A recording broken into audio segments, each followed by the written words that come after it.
तो गाइस ये हमारी टाटा नेक्सॉन। फ्रंट से बात करें तो इसकी ये DRL हमें मिल जाती है और प्रोजेक्टर LED हेलोजन लैम्प, और इसका जो फेस है वो काफ़ी सही लगता है। आगे से टाटा के साथ टाटा स्टार्टिंग से ये आगे क्रोम की पट्टी दे रही है, बड़ा सा टाटा का लोगो। ये इसका बोनट, अभी नई गाड़ी तो रिबन चढ़ा हुआ है। बाकी साइड से मैं अगर बात करूँ तो गाइस हमें 195 60 और 16 का टायर प्रोफाइल मिल रही है, जो कि गुडियर के टायर है, आप देख सकते हो। और बाकी इसमें सिल्वर कलर के रिम्स मिल रहे हैं। और अगर आप XM के लिए जाते हो तो उसमें ब्लैक कलर के रिम मिलते हैं। उसके ऊपर से अगर आप व्हील कैप लगा लोगे, जैसे मैंने लगा रखे 600 रुपये के मात्र, तो पूरा लुक इनहांस हो जाता है, आप देख ही रहे हो। उसके बाद अगर मैं बात करूँ तो अब ये है, देखो गाइस टाटा की फिट और फिनिश। ये देखो, ये क्या इन्होंने पता नहीं रबड़ सा बांध रखा है इसमें, रस्सी सी। और ये इस पे शॉकर पे जो सस्पेंशन है इस पे बांध रखी है, पता नहीं क्या ही है। अब अगर साइड से बात करो तो मेन जो इसकी USP है वो इसकी ग्राउंड क्लियरेंस, जो कि है 209 mm की। पहाड़ों पे जाओ, कहीं पे भी जाओ, कोई दिक्कत नहीं है। बाकी साइड से मैं बात करूँ तो ये जो A पिलर पे ब्लैक टेपिंग आ रही है, ये कंपनी से ही आ रही है, स्टॉक करेगा, हमने कुछ नहीं कराया। अगर मैं ORVM की भी बात करूँ तो मैट फिनिश में ये भी कंपनी से आ रहा है। मुझे पर्सनली ऐसा लगता है अगर आप वाइट कलर में जाते हैं तो ये ड्यूल टोन का इसमें टच मिल जाता है। अभी मैंने कुछ इंस्टॉल बाकी बाहर से करवाया नहीं है। साइड में ये डोर पैनल जो है A पिलर पे भी ब्लैक कलर का ये थीम सा है पूरा, जो एंड तक जाता है, जो एक तरीके से इसको ड्यूल टोन का फील दे रहा है। और अगर मैं डोर हैंडल की बात करूँ तो डोर हैंडल में भी ऐसा है कि भी बात करूँ तो ये भी ब्लैक में है, जो कि अगर दूर से देखा जाए तो एक वाइट और ब्लैक कलर का कलर कॉन्ट्रास्ट बनाते हैं, जो काफ़ी सही लगता है देखने। अब रेयर से अगर मैं इसकी बात करूँ तो रेयर से प्रोफाइल ऐसी दिखती है। ट्राई बीम एरो, इसके टेल लैम्प्स वाइट कलर की इसकी कनेक्टेड स्ट्रिप है, जो ऑल थ्रू वहाँ से लेके यहाँ तक कनेक्ट हो रही है। उसके बाद ये ब्लैक कलर के एलिमेंट्स दे रखे हैं। ये रिफ्लेक्टर जिस पे ट्राई एरो है, बम्पर ब्लैक कलर का। और बेस मॉडल में आपको सेंसर प्रोवाइड हो रहे हैं, पर कैमरा कोई है नहीं। और यहाँ पे कोई भी बटन वगैरह नहीं मिलता आपको खोलने के लिए। और अगर मैं बूट की बात करूँ तो बूट इसमें मिल जाता है 350 लीटर, जो कि मोर देन इनफ है, आप देख सकते हो। और क्योंकि ये मेरा बेस मॉडल है तो ये बेसिकली पार्सल ट्रे में नहीं मिलती, लेकिन क्योंकि हमें बहुत ही अच्छी डील मिली तो उसके साथ में हमें कॉम्प्लीमेंट्री मिल गया फ्री में। अब अगर मैं प्रैक्टिकलिटी की बात करूँ तो भाई यहाँ पे जैसे आप देख सकते हो 3 kg लिखा हुआ है, तो 3 kg के यहाँ पे सामान 1 2 और ये 3 और 4 हुक दे रखे हैं, जिसमें आप 3-3 किलो के सामान रख सकते हो। और सबसे बढ़िया बात है कि भाई बूट जो है प्रॉपर है, बहुत ही बड़ा बूट है, आप देख सकते हो। और पार्सल ट्रे अगर मैं हटा के बात करूँ तो इसकी जो हाइट है और काफ़ी ऊपर हो जाएगी, जो कि बहुत इसे प्रैक्टिकल बनाता है। काफ़ी मतलब स्पेशियस बूट है। और अगर एक चीज़ जो हम अच्छी बात करें, टाटा जो अपने साथ दे रहा है आजकल हर गाड़ियों में, ये टायर इन्फ्लेटर है और पंचर किट है, जो टाटा अपनी हर गाड़ियों में दे रहा है, जो कि बहुत सही है। अब स्टेपनी की बात करें, स्टेपनी में ये दे रहे हैं, एक मिनट जूम हो रहा है, 195 60 R16 का टायर सही है, गुडियर का है। और बेसिकली वही प्रोफाइल है जो ऑलरेडी आ रही है बेस मॉडल में, रेगुलर टायर में। तो गाइज अब आ जाते हैं टाटा नेक्सॉन की MID पे। MID कुछ ऐसी है बंद होने के बाद। अब मैं इग्निशन ऑन करता हूँ। और हाँ, बताना भूल गया था, इसकी जो कीज़ की प्लेसमेंट है वो यहाँ पे, और कोई भी रिंग लाइट टाइप में नहीं दे रखी, जिससे कि आपको पता चले कि चाबी जैसे रात के टाइम पे थोड़ा एक्सेस करने में मुश्किल होती है। तो अब अगर जैसे मैं इग्निशन ऑन करता हूँ तो कुछ ऐसा टाइप में आपको इग्निशन मिलता है टाटा नेक्सॉन का, जिसमें लेफ्ट साइड में हमारे RPM मीटर आ जाते हैं, जो कि 500, 500, 500, 500, 500 की बार्स दिखाते हैं, जो कि टोटल 8000 RPM तक शो हो रखा है, क्योंकि ये पेट्रोल वेरिएंट है। दूसरा ये हीट और कूल का इंजन का टेम्परेचर, और ये फ्यूल गेज आ गया हमारा। और यहाँ पे बात करें टाइम आ गया, और ये सिटी मोड। और अगर मैं इसको चेंज करूँ तो ये स्पोर्ट मोड में आ गया, और मैं अगर फिर इसको चेंज करूँ तो ये इको में आ जाएगा। ये इसके मोड्स है, जो कि आपको ये नेक्सॉन जो है डिस्प्ले भी करती है कि आप किस मोड में चल रहे हो। उसके बाद ये आ जाता है आपका स्पीडोमीटर। अब हम अगर सेंटर कंसोल की बात करें तो क्योंकि ये XC वेरिएंट है तो हमें यहाँ पे कोई भी इंफोटेनमेंट सिस्टम नहीं मिलता, ये कम्प्लीटली ब्लैंक है। इसको हमें आफ्टर मार्केट इंस्टॉल कराना पड़ेगा, उसकी वीडियो भी आपको जल्द ही मिल जाएगी गाइस। और अगर यहाँ पे अब हम बात करें AC वेंट्स की, तो यहाँ पे टोटल 1 2 3 4 जो हैं हमें इस पे AC वेंट्स मिल जाते हैं। और अगर मैं बात करूं फिनिशिंग की, तो क्योंकि ये बेस वेरिएंट है तो इसमें पियानो ब्लैक फिनिश का टच दिया गया है इंस्टेड ऑफ क्रोम जो कि हमें मिलता है टॉप मॉडल्स में। उसके नीचे अगर हम बात करें तो ये एसी के वेंट्स है, ये आपके ये 3 कंट्रोलर मिल रहे हैं, जिनका अगर मैं फील बोलूँ तो ठीक है, एवरेज है। टाटा को अभी इम्प्रूव करना चाहिए इसमें, एक वो वाली फील नहीं आ रही, एकदम टैक्टाइल फील जैसे होंडा की कई कार्स में आती है। ये एक्सी वेरिएंट है, बेस वेरिएंट है हमारा, तो इसमें हमें रेयर में एसी वेंट्स नहीं मिलते। लेकिन यार अगर मैं प्रैक्टिकली आपसे सच बात बताऊं तो वो ये है कि कई बार पीछे एसी वेंट्स की मुझे तो ऐसा ज़रूरत पड़ती नहीं है, क्योंकि इसका जो आगे का ही एसी का थ्रो वो इतना पावरफुल है कि अगर मैं इसको देखो, ये अभी 1 पे सेट हो रखा है, अगर मैं इसको कंप्लीट 4 पे कर दूं तो साउंड भी आप मेरा सुन सकते होगे, प्लस एसी की नॉइज़ भी आप सुन सकते हो। एसी के जो ब्लोअर हैं वो इतनी तेज़ हवा फेंकते हैं कि सच्ची में यार जो पीछे वाले भी लोग होते हैं उन्हें भी ठंड लगने लग जाती है, तो खुद ही बोलते हैं कि भाई थोड़ा एसी को कम करो। तो ये है कि एसी पीछे ना होने का मैं मानता हूँ कि थोड़ा नुकसान है, लेकिन यार इतना मेक और ब्रेक वाली बात भी नहीं आती, क्योंकि एट द एंड वही है कि आपके जो फ्रंट में जो टाटा एसी प्रोवाइड कर रही है वो कम्प्लीटली बहुत ही पावरफुल है। पीछे वाले जो रेयर आपके पैसेंजर्स हैं उनको ऐसा कोई दिक्कत नहीं आएगी।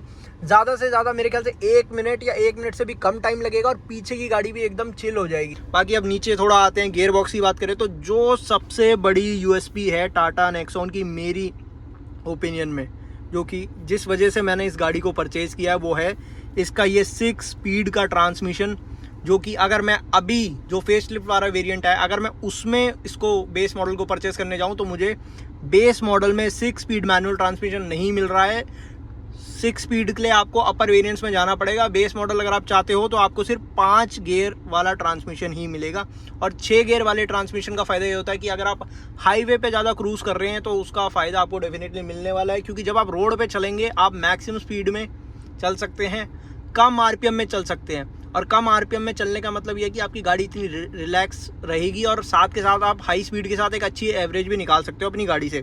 और उससे थोड़ा मैं, और मेन चीज़ और यार, और गाड़ियों में अगर आप देखेंगे तो जो और बेस वेरिएंट्स हैं वो ऐसे जो गियर नॉब है वो इतना फैंसी सा नहीं देते। इसमें अगर आप देखेंगे तो गियर नॉब कहीं से भी नहीं लग रहा कि ये बेस मॉडल का होगा, प्रॉपर इसमें मार्किंग दे रखी। नहीं तो कई गाड़ियों में नॉर्मल ब्लैक सा वो ऐसे सिंपल सोबर सा बना के दे देते हैं, जो गाड़ी खुद ही लगती है कि ये बेस मॉडल है। अगर इससे थोड़ा नीचे आ जाएं तो ये आ गए आपके मोड्स, जो कि है सिटी, इको और स्पोर्ट, जो कि मैंने बताया था, जो कि रिफ्लेक्ट करते हैं। जैसे कि सपोज अभी इको हो रखा है, अब मैं अगर इसको घुमाऊँ तो ये आ गया आपका स्पोर्ट मोड पे। अब मैं अगर इसको फिर दोबारा रोटेट करता हूँ तो ये आ जाता है सिटी मोड पे। अब ये जो पूरा कंसोल है इसकी मैं बात करूँ तो क्योंकि ये बेस वेरिएंट है मैंने बताया, तो इसमें ये जो सारे स्विचेस हैं ये ब्लैंक है, बस इसमें बूट का ओपन करने का यहाँ पे स्विच दे रखा है। और बाकी सबसे बढ़िया बात जो मुझे लगी, ये पियानो ब्लैक टच में है, जो कि काफ़ी अच्छा लगता है देखने में और थोड़ा प्रीमियम फील होता है। बाकी यहाँ से नीचे आए तो गियर बॉक्स की बात हमने कर ही ली है, और ये जो है मोड सेलेक्टर इसकी भी बात हो गई है। ये आ गया आपका हैंड ब्रेक, जो कि थोड़ा अर्गोनॉमिक्स वाइज अगर मैं देखूँ तो थोड़ा मेरे को थोड़ा out of the place feel होता है, क्योंकि ये थोड़ा लेफ्ट साइड में प्लेस्ड है, जो कि इतना कन्वीनियंट नहीं है कंपैरेटिवली। नॉर्मल गाड़ियों में अगर आप देखो तो इस साइड में हैंड ब्रेक प्लेस होता है, लेकिन इसका थोड़ा लेफ्ट साइड में, जो कि को पैसेंजर की साइड ज़्यादा है, तो वही ऑपरेट ज़्यादा करेंगे ऐसा लग रहा है। चलो अगर बात करें यहाँ पे तो 2 कभी होल मिल जाते हैं, जिसमें अच्छा स्पेस है ठीक ठाक। और मोस्ट इम्पॉर्टेंटली जो मुझे अच्छा लगा, जो एक छोटा सा टच है टाटा की तरफ से, पर ये जो आप मटेरियल इसमें नीचे देख रहे हो, ये टेक्सचर जो है कम्प्लीटली रबर का है, तो कोई भी चीज़ अगर आप इसमें रखते हो तो इजीली इधर उधर फॉल नहीं करेगी, और जो इरिटेटिंग साउंड आपकी गाड़ी में जो बनता है वो नहीं होगा, और इसमें ग्रिप भी अच्छी मिलेगी आइटम को। थोड़ा मैं पीछे आ जाता हूँ तो यहाँ पे भी थोड़ा स्पेस है, क्योंकि मैंने बताया बेस मॉडल है, इस जगह पे यूजुअली आर्म रेस्ट आता है, जो कि हमें नहीं मिला है इस मॉडल में। देखो फ्यूचर में जाके हम ज़रूर इंस्टॉल कराएंगे।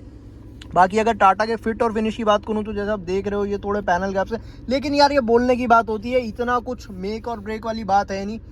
हमें तो बेसिकली चलाने से मतलब है। जैसे अगर मैं अपनी बात करूँ तो मुझे तो मेन ड्राइविंग से मतलब है, और ड्राइविंग के हिसाब से गाड़ी एक नंबर है, क्योंकि इसमें टर्बो इंजन आता है और जो कि बहुत ही ज़्यादा पावरफुल है, बहुत सही पावर प्रोड्यूस करता है। और स्पेशली क्योंकि ये टर्बो इंजन है तो जब ये अपने स्वीट उसमें होता है आरपीएम बैंड में, तो उस टाइम पे जो उसकी स्पीड है उसको कोई पकड़ ही नहीं सकता, बहुत सही भागती है ये। तो गाइज़ ये है IRBM जो हमें टाटा नेक्सॉन में मिलता है बेस वेरिएंट में, और ये ऑटो डिमिंग नहीं है, नॉर्मल बेसिक सा है। लेकिन इसका साइज़ ठीक है, क्योंकि पीछे आप जैसे देख सकते हो कंप्लीट व्यू मुझे मिल जाता है ड्राइवर को, ऐसे कोई परेशानी वाली बात नहीं है। तो सही है ये, मतलब अपना काम बखूबी करता है।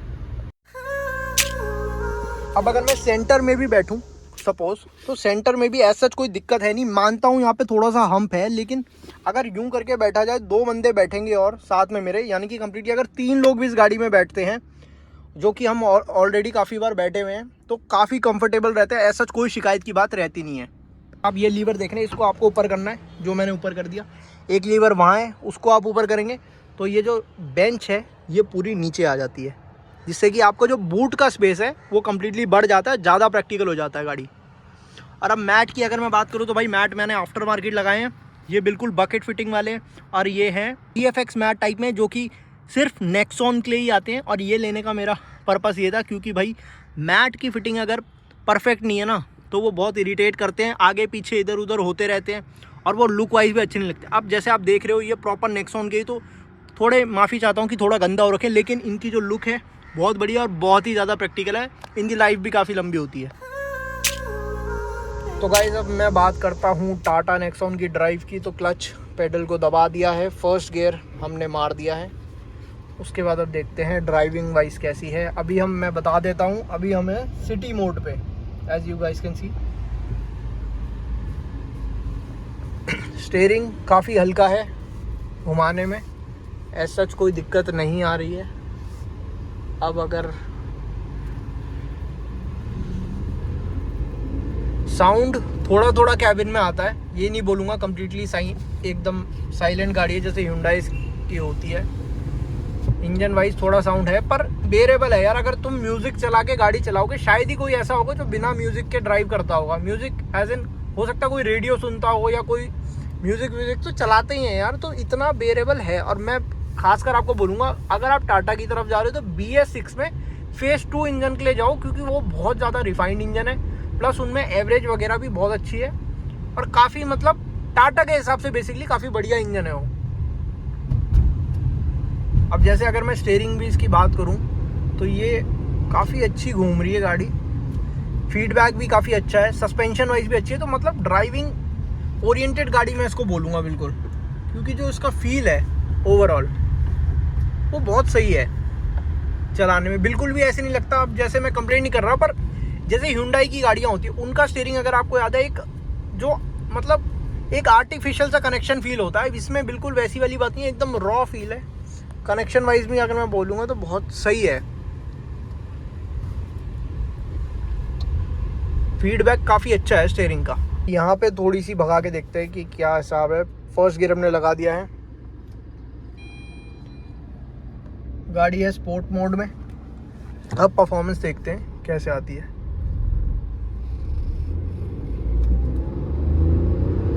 साउंड करती है, बिल्कुल करती है स्पोर्ट पे। एक RPM बैंड से अगर आप ऊपर जाओगे तो डेफिनेटली आवाज़ कर रही है, लेकिन इतना परेशानी वाली बात नहीं है, क्योंकि हम तो साइलेंटली चला रहे हैं। लेकिन अगर कोई मेरे को नहीं लगता कोई बिना म्यूज़िक के गाड़ी ड्राइव करता होगा, और अगर आप डेफिनेटली म्यूज़िक के साथ चला रहे हो तो शायद ही आपको ये सब चीज़ें पता चलेंगी। फिर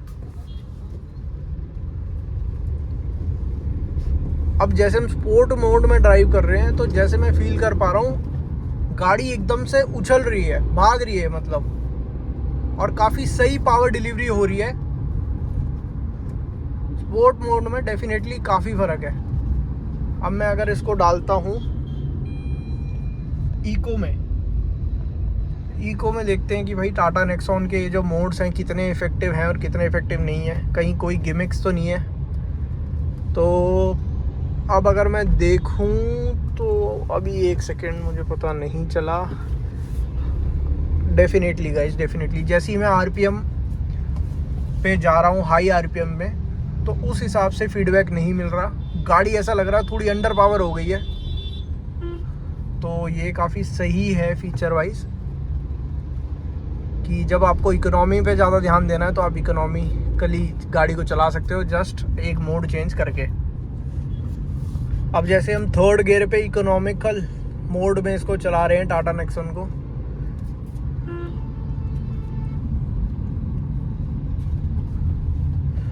ट्रैफिक में देखते हैं थोड़ा कैसे परफॉर्म करता है इंजन। वैसे पावर की तो कोई कमी है नहीं इसमें एज सच, क्योंकि टर्बो इंजन है।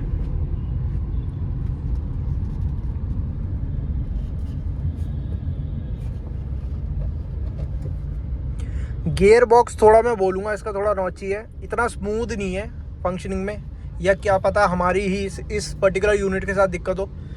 ये पहली सर्विस जो अभी हमारी होगी उसमें हमें ये ज़रूर एड्रेस करना पड़ेगा, क्योंकि गियर बॉक्स इसका थोड़ा मुझे पसंद नहीं आया, उतना क्रिस्प नहीं है शिफ्टिंग के साथ। और काफ़ी कई बार तो अगर आप डाउन शिफ्ट करते हो तो गियर बॉक्स ऐसा है कि गियर अटक जाते हैं इसके।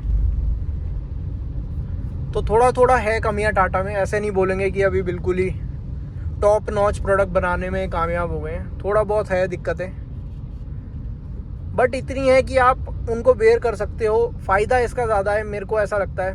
बिल्ड क्वालिटी जो ये गाड़ी ऑफ़र करती है, मेरे हिसाब से आज के टाइम पे शायद ही कोई और प्रोडक्ट है जो ऑफ़र कर रहा हो महिंद्रा के अलावा, जो कि सबसे बेस्ट चीज़ है। हमारी इंडियन कंपनीज हैं दोनों ही टॉप नॉच सिक्योर सेफ्टी हमें प्रोवाइड कर रही हैं, जो कि सबसे मेन है। बाकी चलने वाइज भी अच्छी है, स्टीयरिंग भी ठीक है। सस्पेंशन की अगर मैं बात करूँ, सस्पेंशन भी इसका काफ़ी अच्छा है, क्योंकि ना ही ज़्यादा स्टिफ है ना ही ज़्यादा सॉफ्ट है, बिल्कुल एक्यूरेट है। क्योंकि अगर ज़्यादा सॉफ्ट सस्पेंशन होता है तो उसकी वजह से होता क्या है बेसिकली, अगर आप थोड़ी बम्पी राइड पे हो, रोड अगर गंदी है तो आप वहाँ तो थोड़ा कंफर्टेबल फील करोगे, लेकिन वही गाड़ी में आपको फिर वो ड्राइविंग फील नहीं मिलेगा, क्योंकि वो थोड़ी बबलिंग सी करने लग जाएगी। गाड़ी का वर्टिकल मूवमेंट जो होता है बेसिकली वो काफ़ी बढ़ जाता है। और अगर गाड़ी ज़्यादा ही स्टिफ है तो आपका ड्राइविंग डायनेमिक्स तो बहुत बढ़िया हो जाएगा, लेकिन फिर उसमें दिक्कत ये है कि अगर थोड़ा उबड़ खाबड़ रास्ता आया तो वो जो धचकियाँ हैं वो बहुत ज़्यादा फील होती हैं और कमर टूट जाएगी सही में आपकी। तो एक बैलेंस होना चाहिए सस्पेंशन का, जो कि ना ही ज़्यादा सॉफ्ट हो ना ही ज़्यादा स्टिफ हो, कहीं बीच में हो। तो ये टाटा ने फिगर आउट कर लिया और बहुत ही बढ़िया सस्पेंशन बनाया है, क्योंकि जो इसकी क्वालिटी है बेकार रोडों पे वो अनमैचेबल है। और सही में बता रहा हूँ गाइस, अनमैचेबल है, क्योंकि इस हिसाब से ये स्टीयरिंग का फीडबैक भी है और सस्पेंशन भी है कि ये सही में एक ड्राइवर्स कार बन चुकी है। चलाने में जो उसका फील आता है वो सही में ऐसा लगता है कि भाई जैसे हम पहले स्विफ्ट चलाते थे या पोलो चलाते हैं, वो वाली जो एक छोटी फील आती है, भगाने में मज़ा आता है इधर उधर। बस ये कि साइज़ बड़ा है इसका, पर जो इसके डायनेमिक्स है वो बिल्कुल अभी भी बढ़िया। और हाईवे पे भी जल्दी एक वीडियो आएगा चलाने का, लॉन्ग ट्रिप पे क्या एवरेज देती है, कैसा इसका परफॉर्मेंस रहता है ऑन हाईवे, वो सब भी ज़रूर वीडियो में आएगा। तो बने रहें और फॉलो अप करें इस चैनल को। तो अब ये है हम रेड लाइट पे, गाड़ी है हमारी स्पोर्ट मोड पे, पहला गियर हमने लगा दिया है, वेट कर रहे हैं लाल बत्ती के हटने का। जैसे ये हटे वैसी हम गाड़ी अपनी दौड़ाएं, क्योंकि हमारी है टाटा नेक्सॉन, जो कि हमें काफ़ी अच्छी पावर फिगर देती है। अब ग्रीन लाइट हो गई है, चलिए चलते हैं। और ये वरना वाला पता नहीं क्या ही कर रहा है, यहाँ घुस रहा है अपनी लेन छोड़ के।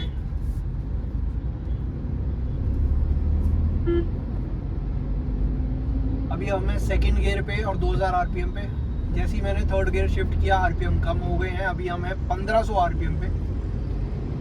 और जैसे ही मैंने थोड़ा पेडल दबाया 2000 आरपीएम पे हम आ गए। जैसे ही मैंने अप शिफ्ट किया, डाउन शिफ्ट किया, अप शिफ्ट डाउन शिफ्ट ही हो जा रहा है। पर हाई गियर का फ़ायदा ये होता है कि जितने ज़्यादा आपको गियर मिलते हैं उतना रिलैक्स आपका इंजन चलता है, और जितना रिलैक्स आपका इंजन चलेगा उतने ही अच्छी fuel economy plus high speed पे आप चल के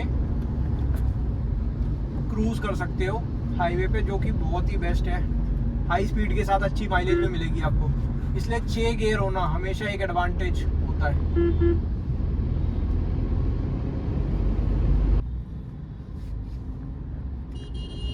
गाइस लगा दिया है मैंने सिटी मोड में देखते हैं इसका परफॉर्मेंस कैसा रहता है टाटा नेक्सॉन का। डिसेंट सा पावर आ रहा है, चलने में भी ठीक है, स्टीयरिंग भी इसका फीडबैक अच्छा है। कम स्पीड में टाटा नेक्सॉन का स्टीयरिंग लाइट रहता है, और जैसे ही आप धीरे धीरे ग्रेजुअली स्पीड बढ़ाते हो तो इसका स्टीयरिंग पे भी वेट आने लगता है, जो कि काफ़ी अच्छा लगता है, क्योंकि कॉन्फिडेंस आता है इससे ड्राइवर को गाड़ी चलाने में। क्योंकि ज़्यादा लाइट स्टीयरिंग में भी ज़्यादा कॉन्फिडेंस नहीं आता, ऐसा लगता है कि यार हल्का सा भी इनपुट इधर उधर हो गया तो गाड़ी इधर उधर हो जाएगी। बाकी अब जैसे आप देखिए कॉर्नरिंग आ रही है और मैं ठीक ठाक स्पीड में हूँ, और यहाँ से मैं कॉर्नरिंग कर रहा हूँ। बॉडी रोल भी गाड़ी में इतना नहीं है अगर मैं हाइट की बात करूँ, क्योंकि ग्राउंड क्लियरेंस इसकी 209 mm की है, जो कि बहुत ज़्यादा होती है। बट इतनी ग्राउंड क्लियरेंस के बाद भी ये बहुत ही स्टेबल चल रही है। पैसेंजर बिल्कुल भी इधर के उधर नहीं हो रहे, जो कि बहुत ही अच्छी बात है। इससे ये पता चलता है कि आप इसको पहाड़ों पे भी, यानी कि उत्तराखंड, हिमाचल, असम, कहीं पे भी ड्राइव कर सकते हो बहुत ही मजे से, और वो भी ठीक ठाक स्पीड को मेंटेन करते हुए।